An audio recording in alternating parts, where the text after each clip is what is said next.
All right, guys. So here's where we're headed. In case you didn't notice this yesterday, we're almost done this unit.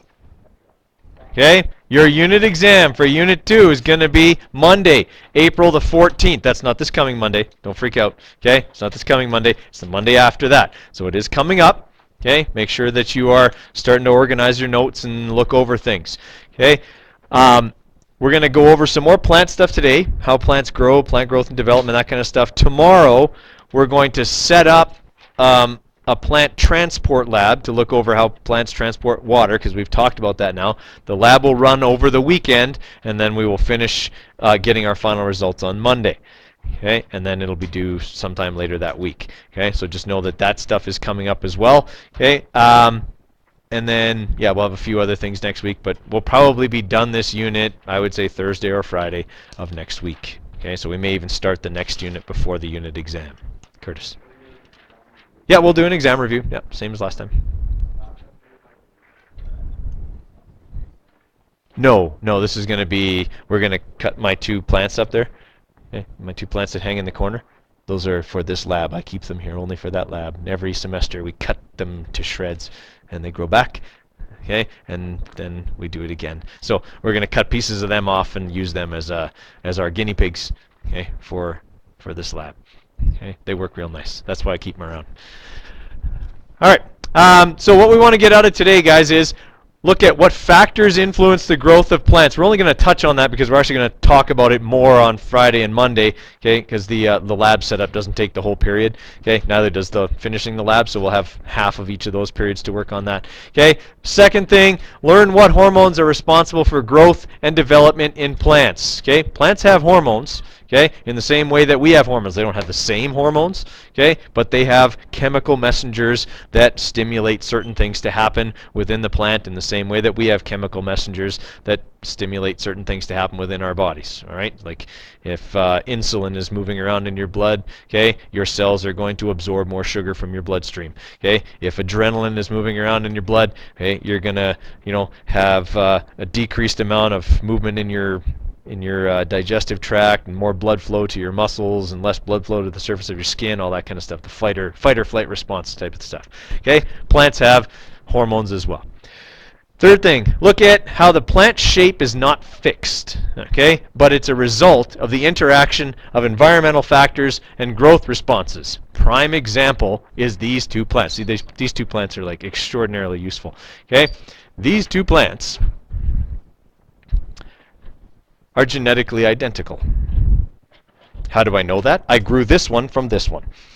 All right, I took a cutting from this plant and stuck it in this pot, and it grew. So I know they're genetically identical. All right, why don't they look the same?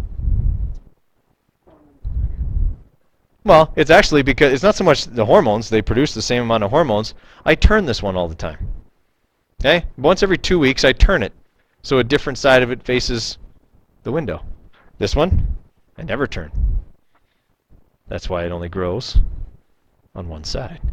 Okay? They're genetically identical, but that doesn't mean they're going to have the same shape. Now, if you had someone who was genetically identical to you, that is a clone, all right, they would look like you. Okay? Exactly like you. They would have 10 fingers, 10 toes, 2 eyes, okay, a nose, all that kind of stuff. They would look just like you. Because for animals, our genetic blueprint fixes our shape. It says this is what this person's going to look like within a certain range. Okay. Obviously, if you had, let's say, your clone grew up, somewhere where they were locked in a closet and not fed very much, and they would be obviously quite a bit different than you. You should never do that to somebody, by the way. Okay, that's like weird, really weird. Okay, but I just put it out there because there's been examples of that, right? Okay, if someone doesn't get the same nourishment as someone who's basically identical to them, okay, they're probably not going to grow up to be as tall, okay, or maybe as muscular, right? Or if you have, let's say, 2 identical twins and one of them pumps iron and goes on the juice and the other guy sits in front of Xbox all day. Okay, sure, they're genetically identical, but they don't look the same, exactly the same, but that's an environmental thing. Plants are far more susceptible to their environment in terms of their final shape than animals are.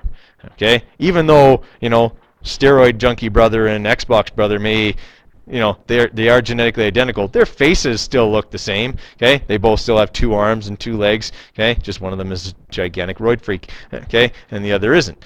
All right, but for plants, again, they can be genetically identical, and other than maybe the shape of their leaves, look nothing alike. All right, based on where did they grow, what kind of things did they have to deal with when they were there. All right, so a plant shape isn't fixed. Okay, it's a result of their genes and the environment in which they grow. All right, plants have this problem. They are rooted to one location for life. Okay, they cannot pick up and go when the conditions change. Okay, an animal, if conditions get bad, there's not enough food, they just go somewhere else. Okay, we're not talking about the Lord of the Rings here. Okay, there's no Ents. They're not just going to pick up and walk away. Okay, when things don't go well for them, they're stuck there. So what they have to do is adapt to those conditions. All right, now there's ways for them to do that. Within their genetic code, there is flexibility. All right, there's flexibility in where can I grow my branches, where can I grow my roots. Okay, and all of that can be entirely based on the environment. All right, so if we're looking here, okay, it's hard to see in this picture here, but there's a spruce tree right here. Its roots are here. The top of it is right here, and the trunk goes like this.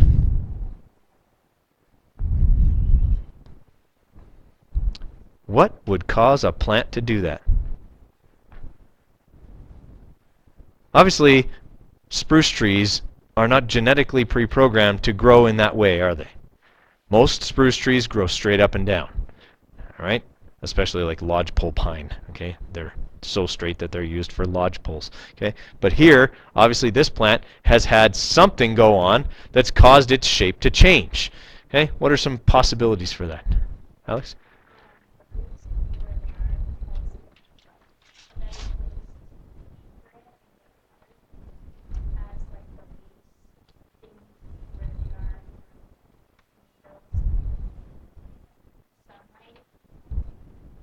Yeah, it's part of that, for sure. Okay, I mean, the location of the roots is sort of determined by where does the seed germinate. Okay, but where it distributes those roots certainly is a genetic thing.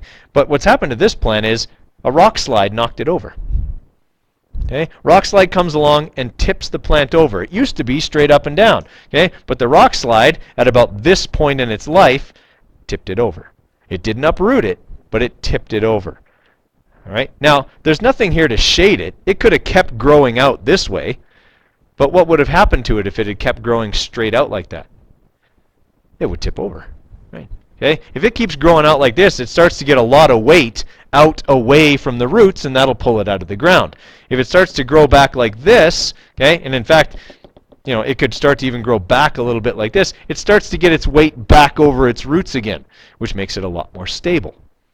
Okay, we call this geotropism, and we'll talk about that a little bit later on today. Geotropism, tropism.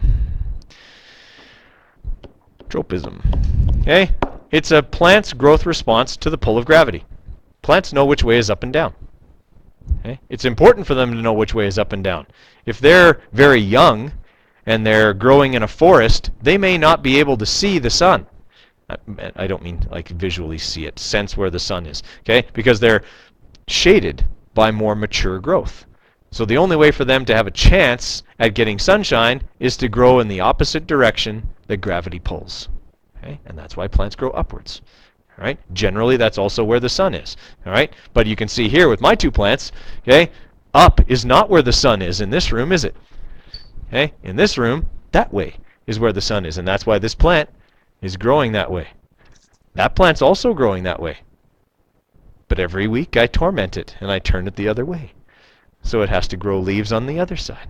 Okay? Otherwise it gets really lopsided. Okay. So what we're saying here essentially is this. The program for development of the plant remains somewhat plastic. Okay? Plastic means it can take the shape of something else. All right? It can change shape. Okay, other adaptations plants have. Okay, plants vary how many seeds they produce in a year. All right, some years plants produce lots and lots of seeds. Other years they produce very few. All right, and again, it's not necessarily the best way to use your energy, okay, in making seeds if you're barely staying alive. Okay, probably you're concentrating more on keeping yourself alive than, okay, finding ways to get seeds other places. If you're having a stressful year, it's probably not the best year to reproduce as a plant, because where are your seeds going to go? I mean, generally, do plant seeds travel very far from the plant? Not very far. So if you drop a bunch of seeds in a year where the conditions aren't very good for you, they're also not very good for your offspring, and most of your seeds will die or not germinate at all. Okay, so plants around can kind of gear their reproduction around when are good years to do it and when are bad years. Okay, you guys follow me on that one? Okay. Now, plants obviously have other ways of transporting their seeds. Okay, poplar trees, okay, they make these things and then you get that fuzz, that white fuzz in June, okay, that goes everywhere. That white fuzz is actually the seeds. Okay, they're wind blown and they go everywhere. All right. Other plants will make fruit, okay, and then animals will eat the fruit and carry the seeds elsewhere and poop them out in a nice nutrient-rich medium, okay, in which they can grow. That is, by the way, the entire purpose of fruit. Okay, the whole purpose of fruit is to be able to distribute or deposit seeds in a nutrient-rich environment. Either the seeds get eaten, okay, and they get deposited out in poop, or, okay, they fall down on the ground and the fruit rots around them, and that makes a nutrient-rich medium for which they can grow. Okay, either way. So fruit's really good for getting seeds to grow in. All right, moving on here. So, plant growth and development, okay? Here's the example that we're sort of using with my house plants there, okay? This plant here is obviously growing in response to sunlight, okay? All of its leaves are facing the same direction, all right? They're not growing straight up and down, so they're not growing in response to gravity. This is the direction where the thing that gives them their food is, okay? So they're growing towards it, okay? We call that phototropism. Photo means light, and tropism is growth, okay, or growth response. Okay, if you rotate the plant, it'll reorient its growth so that it grows again in the direction of the sunlight. And like I said, that's what I'm doing with that house plant that's more even. All right. If you look over here at these plants that I have against the window, the big ones, I haven't turned them in a while. Okay, look at where all the leaves are. Okay, all the leaves face the window. Okay, especially on this one here, all the leaves are facing the window. There's only very few on this side, and most of them are upright so that they're facing the window. Okay, I should really turn that plant one day so that the other side starts to grow a little bit. Okay, see how much leaves are on that side? Okay, everything grew toward the window. I don't remember the last time I turned that one.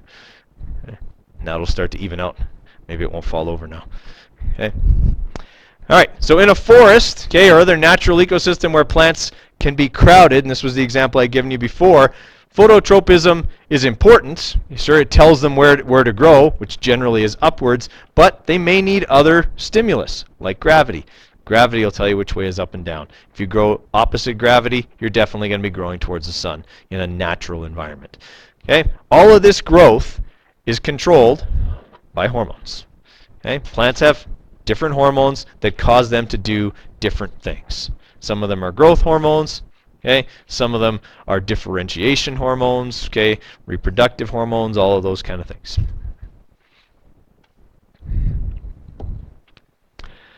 Okay, so 5 different classes. I mean, there's more than that, but we're going to look at the 5 major types of plant hormones today.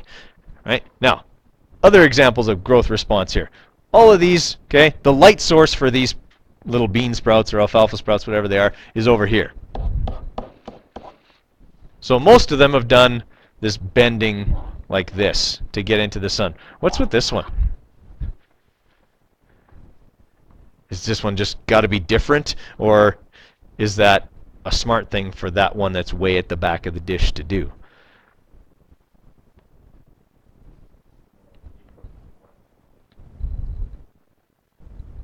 Right. And he doesn't have to grow as much in order to get it. Okay? The shortest route between 2 points is a straight line. Well, if this guy grows and follows the pattern of all these other ones, if he's going to get in the sun, look how long he's going to have to be. Okay? If he just grows up like this, he gets that angle over top of the others. Okay? And doesn't have to get quite as long. So this little bean sprout here used gravity to tell him which way the sun would be. Okay, these ones could see the sun, so they just naturally grew towards it. Where this one grew, he was in the shade. The only way to get back into the sun would be to grow upwards until he could detect where the sun was. Now that he's in the sun, he'll probably start to bend a little bit, okay, and grow towards the light source. Okay, so different strategies, okay, employed, but they are essentially hormone controlled. All right, first plant hormones we're going to talk about are auxins. Auxins are essentially growth hormone. Okay, they're like HGH for plants. Okay, they're the growth hormone. They're the hormone that makes plants get taller or longer. Okay, it's a lengthening hormone. Okay, so auxin is used to describe any chemical substance that promotes elongation of a plant. So auxins cause elongation. That's getting longer or taller. Okay. Single most important function of auxin is to stimulate elongation of cells in young developing shoots. So you'll see the effect of auxins at the tip of a plant more than you will at the base of a plant. Okay. Now, there are some things that we've discovered auxins will help us to do. Okay. We can artificially create auxins, and we can make them do things for us. One of the things that we can do is make them produce fruit without being pollinated. So here's what happens when a plant is reproducing and making fruit. Okay, in the pollen grain, okay, that comes from a plant, okay, there's plant sperm in that. Okay, that's the thing that carries the plant sperm from place to place. That's what pollen is. Okay, the plant sperm or the pollen lands on the flower of another plant. Okay, and it goes down and it fertilizes the egg that's at the base of the flower. Okay, the base of the flower is actually the ovary of the flower. All right, so in there is where the fertilization event takes place. If that takes place, a seed is produced, and then the rest of the base of the flower swells up and becomes the fruit. Okay, and the petals fall off of the plant at that point, and then the fruit replaces them. Okay, you guys have all seen that, right? Happens with like peas and beans and apples and whatever else. Okay, you guys know what I'm talking about? Right, so that happens, then you get seeds. However, if we take auxins, artificially produced ones, in small amounts, okay, and spray them onto the surface of the flower, it makes the flower think it's been pollinated. Okay, there hasn't been any fertilization event, no pollen has actually landed on the flower, but it tricks the flower into thinking it's been pollinated, and it starts making a fruit. Since there was no pollination, there's no seed, and you get seedless fruit. All right, everybody with me there? Now, to do that, you have to use an artificially made chemical. Okay? This same chemical is used to do this. Okay? That picture is taken in Vietnam in the early 70s. Okay? In the early 70s was when the Vietnam War was going on. And the Americans were kind of taking a pounding, okay, from the Vietnamese, because the Vietnamese had this tunnel system, and they were hiding in the jungle, and they would ambush the Americans, and obviously the Americans didn't like that because they were getting killed. Okay, so what they said is, fine, you want to hide in the jungle? We'll kill the jungle. And they developed this chemical that they called Agent Orange. Okay, CIA developed this chemical. They called it Agent Orange because that's what it did. Turned the jungle orange, killed it off. All right, they would put it on these helicopters, okay, put big tanks on these helicopters and spray big sections of the jungle, okay, it would kill everything off. All right, what that stuff was essentially a synthetic auxin, okay, that particular auxin is this stuff, 2,4-D. We use it all the time now. It's called Killex, or weed and feed. Okay, it's the stuff we use to get dandelions out of our grass. Okay, same chemical. We don't spray it nearly as concentrated as they did in Vietnam, okay, but it's essentially the same thing. Now, here's the problem with this stuff. The way it kills the plant is it makes the plant grow itself to death. It essentially gives it cancer, okay, uncontrolled growth that it cannot support. You ever seen what a dandelion looks like after it gets sprayed with this stuff? It gets like all coily and long and then just turns purple, okay, and dies because it actually grows so fast that it can't support that growth. Okay? Now, that's what happened in the jungle here too. The thing people didn't realize was It caused the same thing in the animals that it got sprayed on, the people it got sprayed on. Okay, a bunch of the soldiers developed cancer as a result of this. A lot of the Vietnamese villagers developed cancer as a result. Their livestock died. Okay, stuff like that. It was really a noxious chemical. Okay, but they sprayed it right on everything. Okay, including their own soldiers. They would just put their rain poncho on and walk while they sprayed this stuff. Okay, but it's really, really harmful because it essentially makes stuff grow really, really fast. Now, if you like seedless fruit, that's the stuff they spray on there. Okay? Not very much, it's very dilute, but that's what they use to trick the plant into thinking it's been pollinated and make seedless fruit. So you have to decide whether spitting the pit out of a grape is really that big a deal or not. Okay. All right.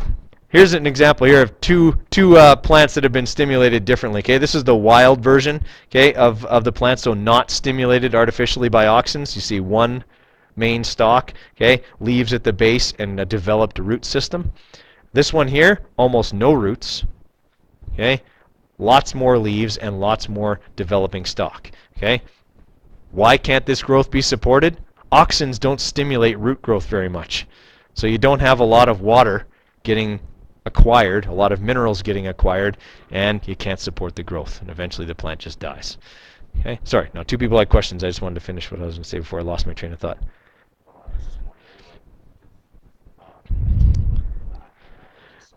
Well, I mean, it eventually grows back, but it takes a long time. Yeah.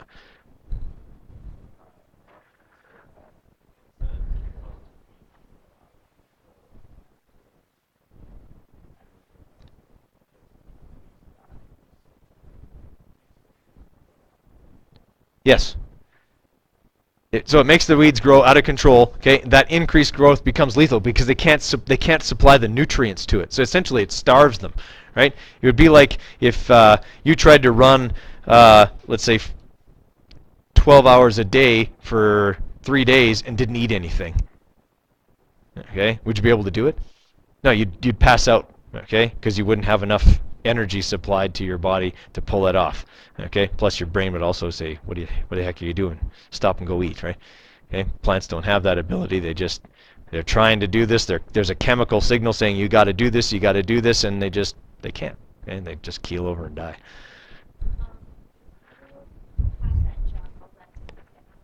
Yep.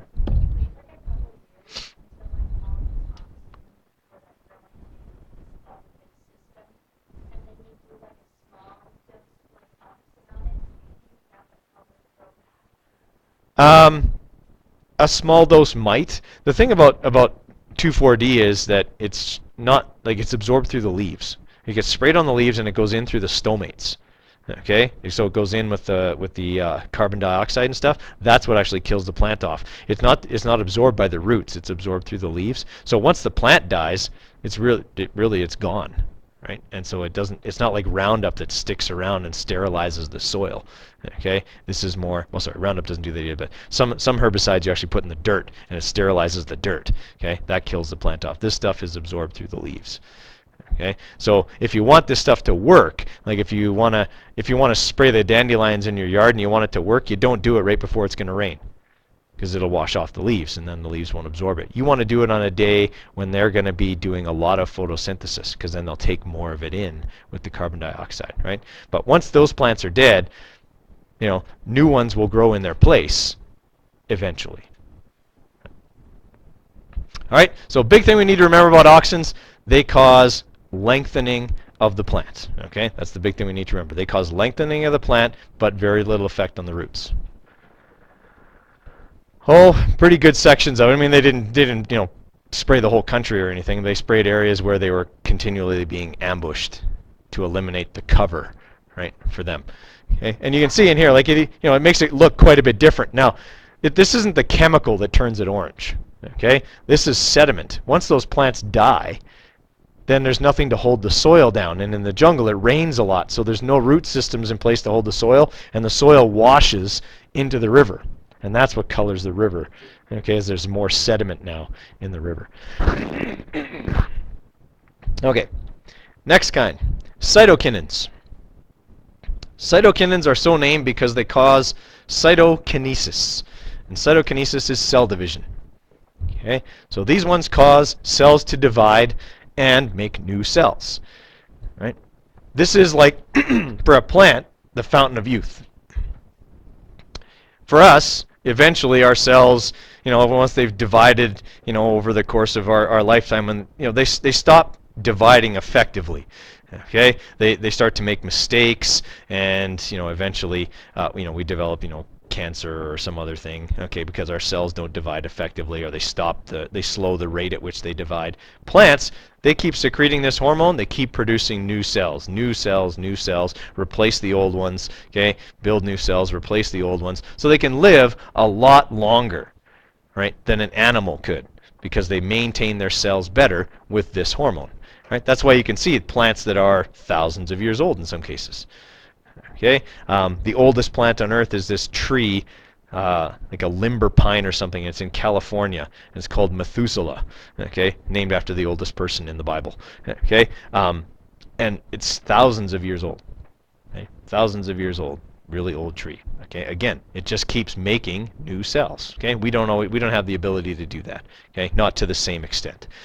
All right, so the purpose of cytokinins, okay, make new cells, okay, make new healthy ones. Now you can see here's the difference. Here's a normal plant, okay, on the left, okay. As it makes new leaves, it doesn't really replace the old ones as much. You give it a little extra cytokinins, and it's replacing leaves all the time.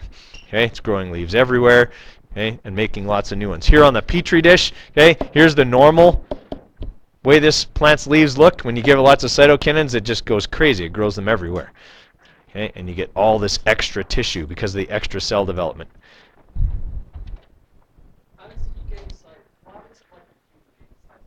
Causes cancer. Yeah, they tried that. Okay, because remember we discovered, hey, this makes new cells. Well, this could make us all live longer, except that it causes uncontrolled cell division in people because it's not a animal hormone, right? And so it basically just caused tumors to grow, which we don't want, obviously. Okay. All right, and again, it's also level, right? Plants produce these in small amounts, enough to maintain themselves. They're not producing tons of this stuff and trying to grow out of control, because the same thing will happen to them. If they grow out of control, the more times you divide, the more chances there are to make a mistake. Mistake causes tumors to grow. All right, next one, gibberellins. Okay, gibberellins also cause lengthening. Okay, in the stem and in the leaves and such. Okay, and again, they have little effect on root growth. They're a lot like auxins, except that they don't affect the plant in quite the same way. Okay. Auxins will affect kind of the ends of the plants, but these will affect specifically leaves and stem. They're not so much in the new buds and things like that. Okay. Now, giving you an example here of what too much gibberellins looks like. If you have too much gibberellins, you grow tall, but you don't grow wide. Okay. And if you grow really tall, but you don't have the girth to support that, you get weak and you tip over. Right? These things here in this picture, this is rice. Okay, this is normal rice, and this rice has foolish seedling disease. Okay, that's what they call it. Okay, in China they call it foolish seedling disease because there's a fungus that grows on the roots of these rice plants, and it causes an overproduction of gibberellins. So it causes the plants to grow really, really tall, but not grow side to side, and so they fall over. Foolish seedlings. Okay. Okay, look in here, dwarf and tall. The tall ones got more gibberellins. Okay, gibberellins can also cause increased fruit growth because with more branches, you have more blossoms, you have more opportunities for fruit. Okay, you'll also get bigger fruit generally in that case as well, and you can see that here. Okay, grapefruit here versus these bigger. Okay, grapefruit. You also see a lot more leaves, but lighter in color.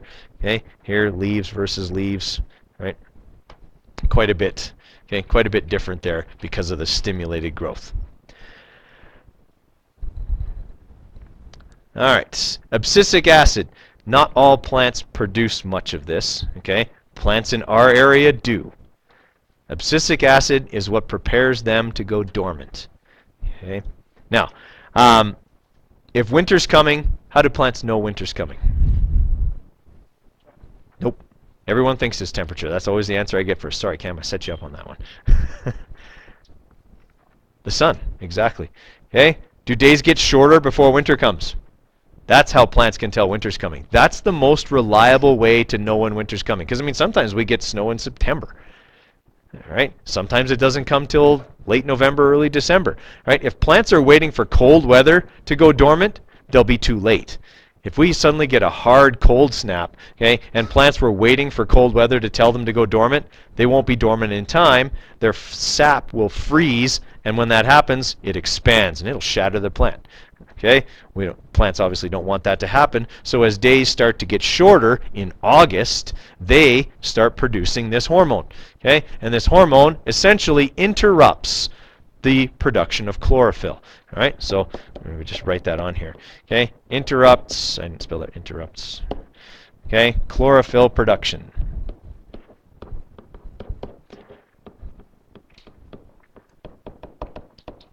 Okay, and if it interrupts chlorophyll production, then the plant can't carry out as much photosynthesis.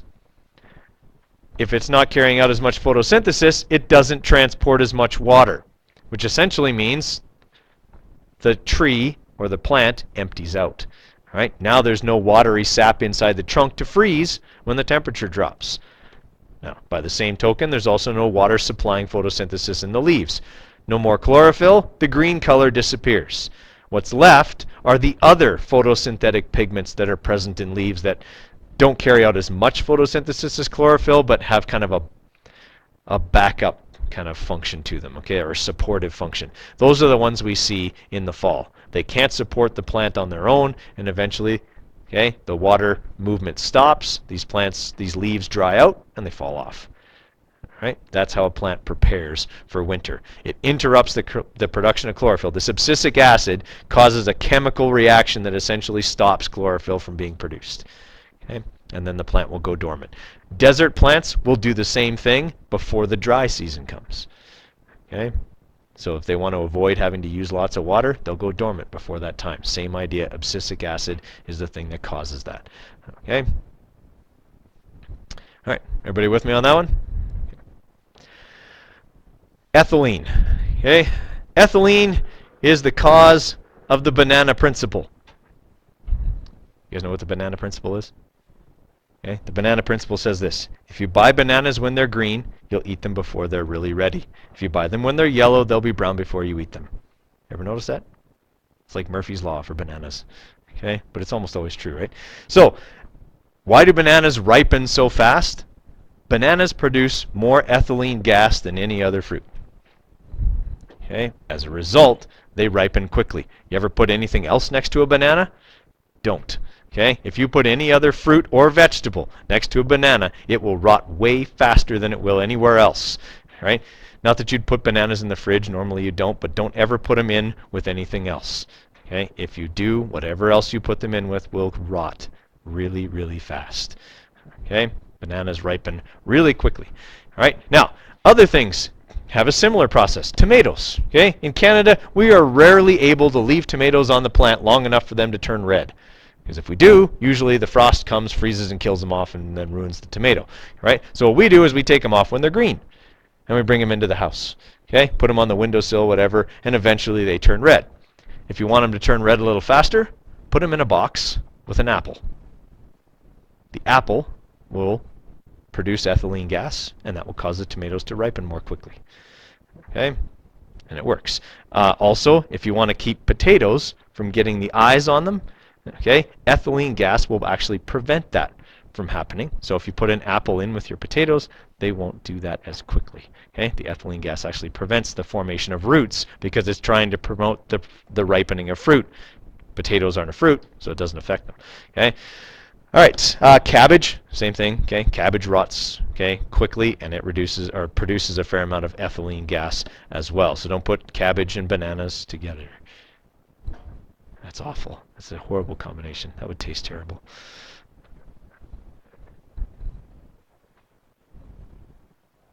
Yeah, if someone wants to bring that stuff in, sure. Okay, if someone wants to bring it in, we'll do it. Yeah, I don't mind having moldy stuff on the table. We'll just clean it off later. Okay, but that's essentially what ethylene does. Okay, it's important in the ripening of fruit. Okay, that's its primary purpose. But the other thing it does is it causes the natural aging or senescence, essentially for a plant that is an annual. It's death. Okay, the presence of this gas causes the plant to stop sort of the production of anything else and focus entirely on the ripening of fruit. If you're an annual plant, how long do you grow for? 1 year. Okay, or one season, one growing season, 1 year. Okay, that's how long an annual plant grows for. Once it's produced its fruit, it's done, right? It doesn't need to do anything else. It's made seeds, it's reproduced, and it can die. I'm not saying that's the meaning of life for people, but it's the meaning of life for plants. Okay, especially if you're an annual plant. All right, perennial plants, this stuff will help them to start the production of abscisic acid. Okay, the presence of ethylene will start to cause the production of abscisic acid, and they'll get ready to go dormant for the winter because they've already produced their fruit as well. All right, so things like that. Okay, essentially just kind of the clockwork. Okay, the thing that helps with the timing of events, life events for plants. Ethylene and abscisic acid are important for that. All right, now we're going to talk about the growth patterns, the things that plants do in order to adapt to their environment. Okay. The main adaptation that plants have to the environment are their tropisms. Okay? A growth response to an environmental factor. That's what a tropism is. Okay? And what they usually do is they cause a curvature in the plant. How do you suppose a plant does that? How would a plant make itself bend like that? Plants don't have muscles. Okay? They're not like us. They can't just bend a joint. What can they do? Right. Well, but how do they grow that way? All right, so you're right. It is about growth. Okay? The way that you get a bend in this is differential growth. Right? Imagine if you got like people out on the track. If you both start side by side, okay? So here's our running track. Okay, or just one side of it. Okay? If you are in an outside lane, all right, so if you're out here, you both start at the same point, but you're out here and the other person's in here, okay? Who does it take longer to go around the corner? The one on the outside takes longer. They have to run further. Okay?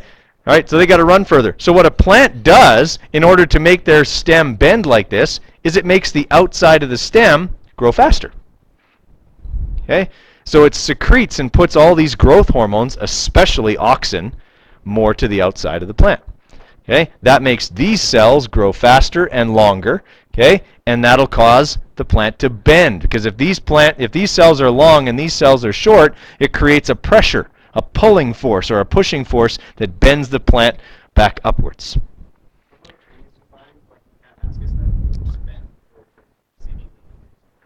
There's usually a reason. It's just it happened so long ago that reason isn't there anymore. Okay, I had an example when I was in college. I worked at a golf course. We had a plant at the golf course, this spruce tree, and it looked like this.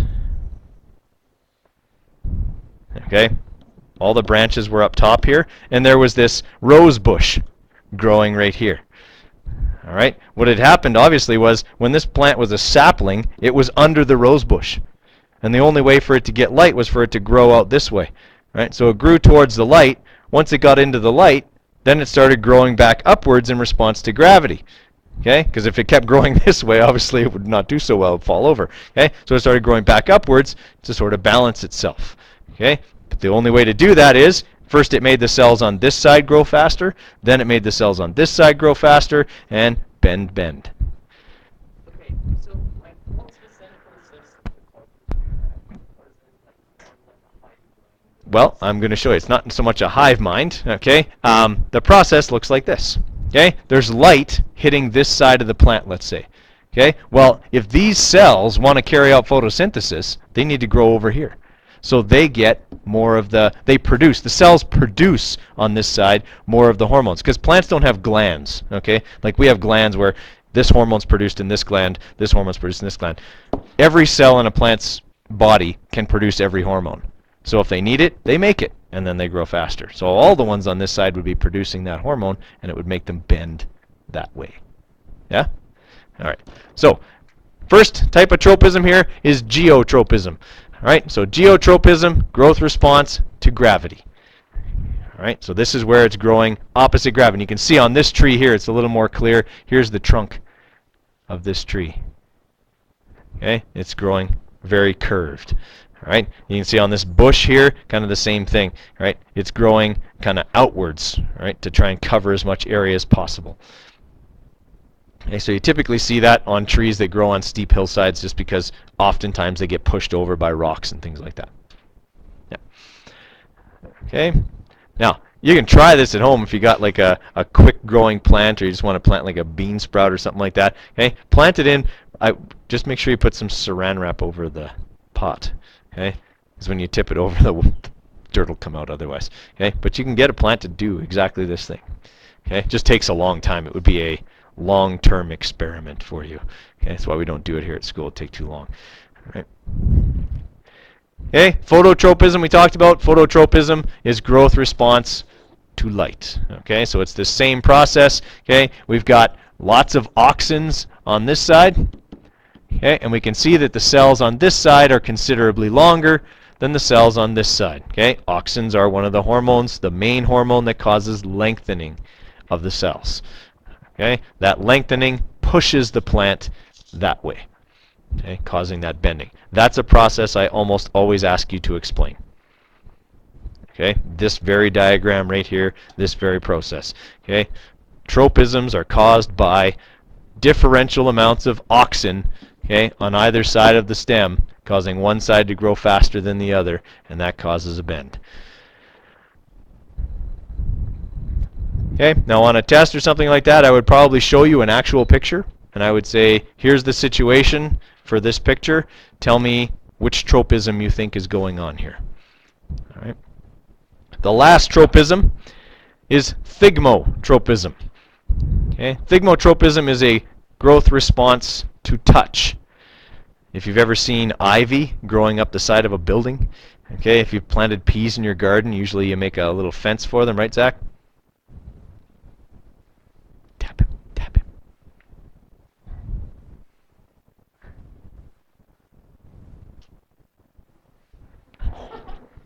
Okay, all right, so here's what we've got. Okay, we got a growth response to touch. So sometimes, okay, a plant can sense when there's something else around, and when it does, it'll grab onto it. Okay, no, there's a couple of ways a plant can do that.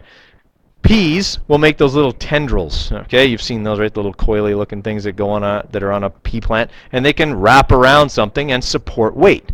Okay, that way the plant can grow upwards faster, because it doesn't have to grow thick enough to support itself. It's got these little hands and fingers that are holding on to something else to support it. Okay, that's the advantage of thigmotropism. It can help something get tall without having to support really itself. It uses something else for support. Okay, other way that plants can do that, and this one here that I've got on top of my lockup does this. I always have to watch it. Okay, this plant caused a big hole to form in my wall. Okay, see at all the joints of the branches here, there's these little brown dots. Okay, maybe hard to see, but there are. Those little brown dots contain a chemical I didn't know about. Okay, when they come into contact with drywall, they start secreting this chemical, and it's a little bit acidic, and it eats through the drywall. And they'll put the tendrils through the hole that they burn in the drywall. All right, and so what you end up getting is this growth behind the wall.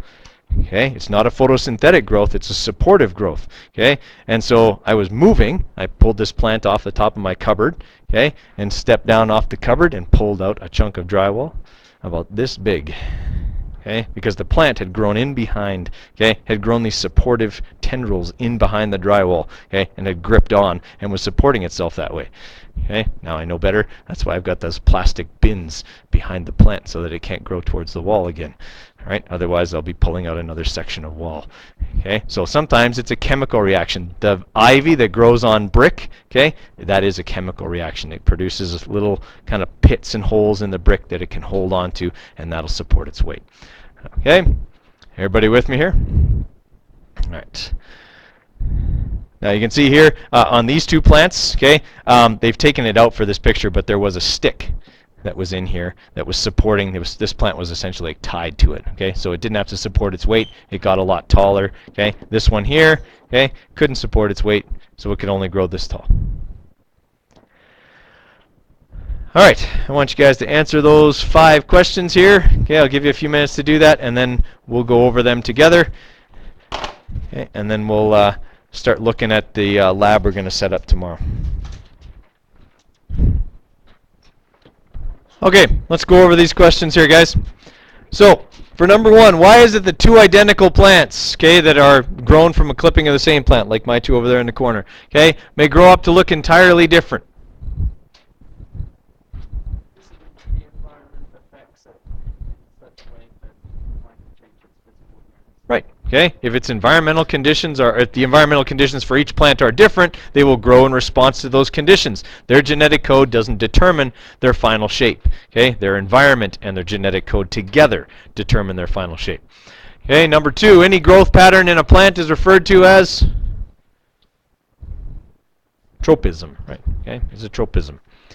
Right. Number 3, do plants in the tropical rainforest require very much abscisic acid?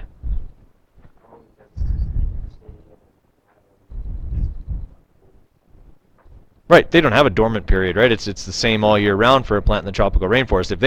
If they start making abscisic acid, they're dead. All right, if they go dormant, other plants will overgrow them in a very short period of time. Okay, number 4, long exposure to 2,4-D, one of those synthetic auxins we talked about, has been shown to produce cancerous tumors in humans. Why might this happen?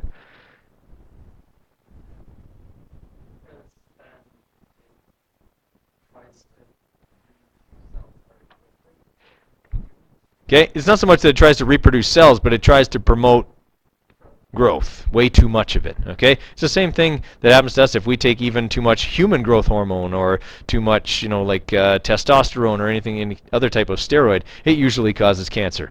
All right, in addition to other undesirable side effects. Okay, there's the obvious, I get bigger muscles benefit, but there's other things that are not so good. Okay, if you are taking lots and lots of testosterone, okay, the glands that normally produce testosterone in your body shrink. Think about it. Okay, and they stop being useful. You got to decide whether those big muscles are doing for you what you think they're doing. Okay. Number 5.